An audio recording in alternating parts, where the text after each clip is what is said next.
ওই গাতার মধ্যে হইয়া মরছে। এমন করা করছে যে এখন আপনার ওই গাতা সেও করছে আর গাতা নিচের দিকে যাইতেছে, ওখান উপায় নাই। সে বলতেছে যে মোহাম্মদকে খবর দাও, আর অন্য কেউ নাই যে এখান থেকে আমার উঠাবে।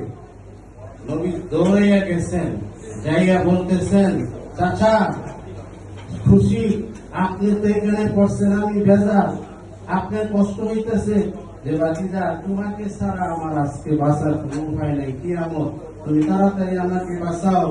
ঠিক আছে বাঁচাবো, যদি আমার কালেমা পড়েন মুসলমান হন তাহলে এই নিমিষের মধ্যে আপনাকে উঠাবো, রাজি আছেন? হ্যাঁ তাও আমি রাজি, আমাদের বাঁচাও। তো কপালে ইসলাম নাই। তো দেখেন নবীর কি আখলাক, যদি জীবনের একটা আখলাকের অধ্যায় আমি আপনার জীবনে লালন করতে পারি, ইনশাআল্লাহ ইনশাআল্লাহ কিয়ামতের মাঠে একটা আখলাকের উসিলা হলেও আল্লাহ আমাকে নাজাতের ব্যবস্থা করবে। আল্লাহ পাক আপনারা আসছেন সকল